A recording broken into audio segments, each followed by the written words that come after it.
En ce temps-là, Jésus parlait à ses disciples de sa venue. En ces jours-là, après une grande détresse, le soleil s'obscurcira et la lune ne donnera plus sa clarté. Les étoiles tomberont du ciel et les puissances célestes seront ébranlées. Alors on verra le Fils de l'homme venir dans les nuées avec grande puissance et avec gloire. Il enverra les anges pour rassembler les élus des 4 coins du monde, depuis l'extrémité de la terre jusqu'à l'extrémité du ciel. Laissez-vous instruire par la comparaison du figuier. Dès que ses branches deviennent tendres et que sortent les feuilles, vous savez que l'été est proche. De même, vous aussi, lorsque vous verrez arriver cela, sachez que le Fils de l'homme est proche, à votre porte. Amen, je vous le dis, cette génération ne passera pas avant que tout cela n'arrive. Le ciel et la terre passeront, mes paroles ne passeront pas. Quant à ce jour et à cette heure-là, nul ne les connaît, pas même les anges dans le ciel, pas même le Fils, mais seulement le Père. Acclamons la parole de Dieu. Louange à toi, Seigneur Jésus.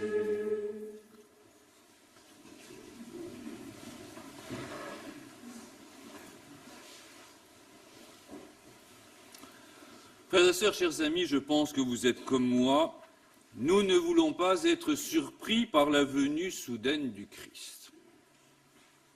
Alors, le moyen le plus simple que j'ai trouvé, vivre sa présence au quotidien.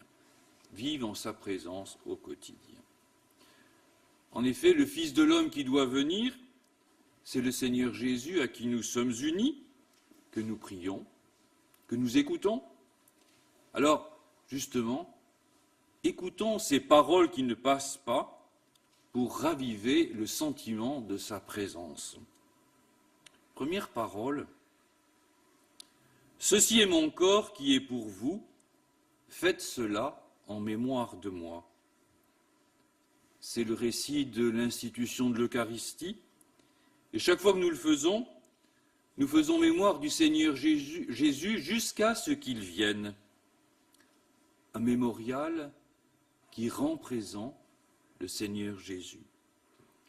On vient de l'entendre, l'Épître aux Hébreux a insisté sur l'unicité du sacrifice. Jésus-Christ, après avoir offert pour nous les péchés, un unique sacrifice, par son unique offrande, il a mené pour toujours à leur perfection ceux qu'il sanctifie.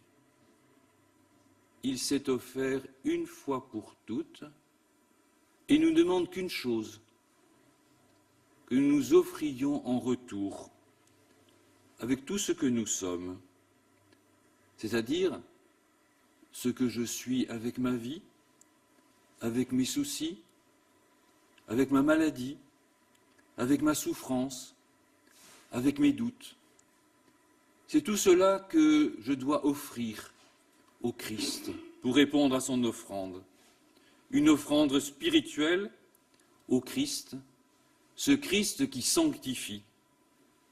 Et là, frères et sœurs, chacun de nous peut éprouver la compassion du Christ, c'est-à-dire une présence qui me prend en pitié, bien plus qu'elle me juge et me condamne.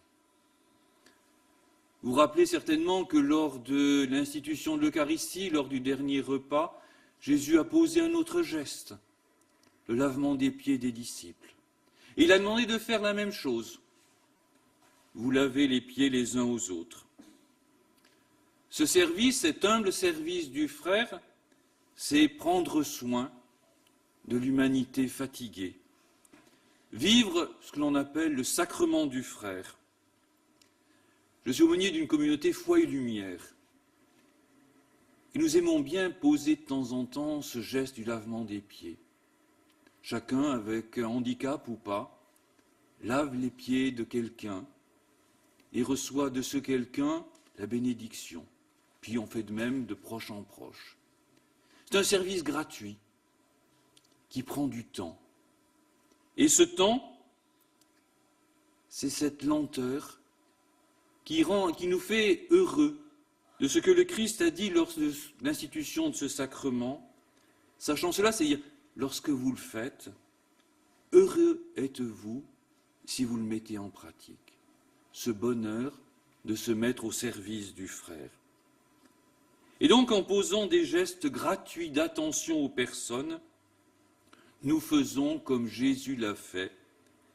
Et servir les autres, c'est faire comme le Christ serviteur. Et ce sera donc toujours vivre dans sa présence. Le moins de service que l'on fait au nom du Christ, c'est vivre en sa présence. Et pratiquer la miséricorde, parce que c'est bien de ça qu'il s'agit, c'est être assuré en retour de bénéficier de la miséricorde du Christ. Et donc, lorsque je me rapproche du frère, lorsque je me mets à son service, je me rapproche du Christ et je bénéficierai ainsi de sa miséricorde. Un pauvre crie, le Seigneur l'entend. C'est le thème de cette journée mondiale des pauvres que le pape a choisi.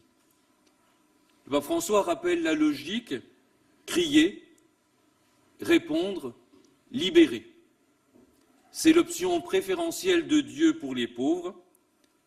Et donc, lorsque nous rejoignons les plus pauvres, les personnes en situation de pauvreté, lorsque nous les aimons, lorsque nous les aidons, nous sommes assurés de prier avec eux en ce lieu où le Christ est particulièrement présent, lui qui s'identifie aux petits, aux humbles, aux délaissés, aux malades, etc.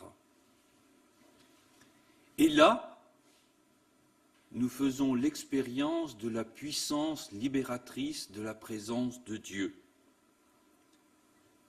Cette présence libératrice du ressuscité, je la découvre à l'œuvre. C'est cette même puissance qui me ressuscitera au dernier jour et j'entrerai dans la gloire. Ce ne sont pas seulement des mots.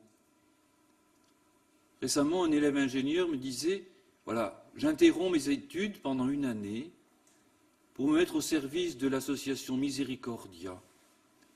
Je vais vivre cette année dans les quartiers les plus pauvres de Santiago du Chili. C'est l'expérience de quelqu'un qui, habité par ce souci des pauvres, va participer un peu à leur libération. Mais en même temps, on se rend bien compte que par ce biais-là, c'est une réponse au cri lancé par les pauvres. Dieu exauce ce cri en envoyant des missionnaires de miséricorde et de compassion.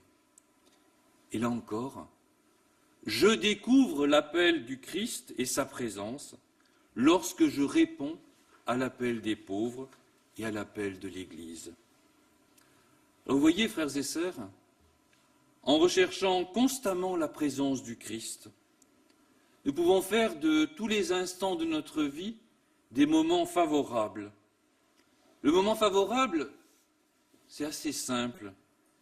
C'est ce temps où Dieu exauce, vient à notre aide et nous sauve. Et cela se traduit tout simplement par une disponibilité à Dieu, à sa présence, à son action en nous. Si nous faisons de nos vies des moments favorables, nous aurons alors le cœur et le regard assez purs pour discerner sa présence à l'œuvre dans notre histoire. Et bien évidemment, nous l'accueillerons avec joie lorsqu'il se manifestera dans sa gloire.